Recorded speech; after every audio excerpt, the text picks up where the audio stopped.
Dr. Coldwell, I've seen a couple of your videos in the past, and one of them I thought was interesting that you said every cancer can be cured in 2 to 6 weeks.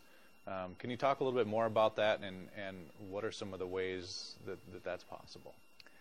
In my experience, every cancer can be cured in 2 to 16 weeks.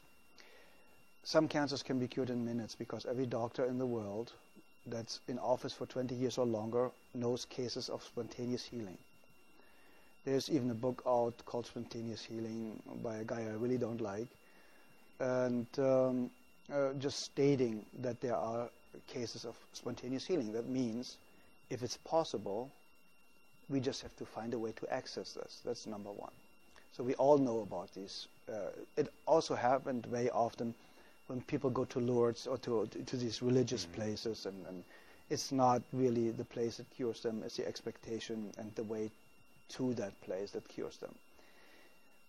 The second, you get rid of acidosis and toxemia. The second, the body gets alkaline and oxygen rich, with juicing a lot of greens like chlorophylls. Everything that's green has a lot of chlorophyll, gives the body a lot of oxygen. Getting your body alkaline with good calcium, with good nutrition, with good trace supplements, trace minerals, will help to alkalize the body. So that means the second you are alkaline, the cancer already stops. It can take a couple of days, a couple of weeks, but it stops. You get the body to a healing pH level, which the pH scale goes from 0 to 14, so 7 is neutral, and you need to be slightly alkaline. 7.36 is ideal. But in the healing phase, you should go up to 7.5. It's a little bit over-alkalizing the system. A great friend of mine, Dr. Martin in Germany, is using oxygen more step therapy, for example, where you take the blood out, get ionized oxygen, and to lead the blood back in. And you do this 12 times, and you have basically brand new blood like a newborn baby. So you already eliminated the lack of oxygen. You see the blood coming out looks like black. They put the oxygen in and it becomes pink. And it's like legal doping. You get it and you feel so energized and you're so vital. And there are, we know basically with what I used, what my MDs in Europe used is vitamin C injections, intravenous vitamin C injections, 100 cc's a day. 3 times a week, that's what we used in certain cases more often. And very often, believe it or not, in my personal experience, the tumors or the cancerous growth was basically gone within a couple of days. And because vitamin C is so powerful and one of the greatest healers out there, you can fix nearly every heart problem, cardiovascular problem with vitamin C. They want to take it off the market. So it's going to become a prescription medication, and then it's synthetic and will not work anymore, like vitamin E. Vitamin E basically helps you to cure very easy and fast blood pressure problems in any way, shape, or form. That's why they made a study with artificially created vitamin E, chemical created vitamin E, said, see, it doesn't work. No, of course not. Chemicals don't work. Nature works. If nature creates a problem, nature creates a solution. Very simple and easy. If it didn't exist 100 years ago, you don't need it today. It's very, very simple.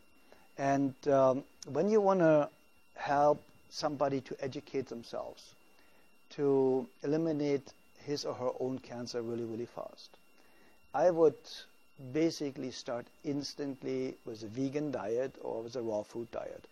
My friend Paul Nissan is one of the greatest raw food chefs. He has fantastic books out there about raw food, so it's accessible for a couple of bucks how to do it. He has free videos all over his website. And I would go instantly on a raw food diet. I would go make sure, if I don't have a very rare kidney disease, to drink a gallon of water a day with half a teaspoon of sea salt in it a day, because we need salt for every body function. We need electricity. And this electricity can only be produced with enough salt, basically. So if you have a lack of salt, you have a blood pressure problem. See, and we're not supposed to have salt, though, too, especially if we have high blood pressure. That's what we're told. Okay, it's the opposite. The problem is they are talking about table salt. Very often, table salt is 1/3 glass, 1/3 sand, and 1/3 salt. So the glass or the sand is scratching the arteries, and they start to bleed. So now cholesterol goes there to stop it from, make you survive, to stop it from bleeding, so that you don't bleed to death internally. So now they say the cholesterol all of a sudden is the cause of the high blood pressure because it narrows the bloodways. And that's completely absurd, because you die of not enough cholesterol. You do not die of too much. There are people with a cholesterol of 600, perfectly healthy, never been sick in their lifetime. So what do you do with a patient in a burn unit? You give them 20 to 25 hard-boiled eggs a day, because they know only cholesterol can rebuild brand new healthy cells really, really fast. Nearly 87% of a cell is built from cholesterol. So where does the new cell potential or foundation come from if you have a lack of cholesterol? Everybody should have at least 250 combined cholesterol. And then they tell you LDL and HDL are good and bad cholesterols. It's not even cholesterol. It's a protein that transports cholesterol. So they are too stupid to even narrow it down the right way. So if you look at the facts and if you look what they know and what they don't know, you know that Dr. Gary Null stated it, and a lot of other people. The medical profession, the medical doctor statistically has the shortest lifespan of 56 years of age, the highest abuse rate of alcohol and drugs, the highest suicide rate, only the psychiatrist is higher.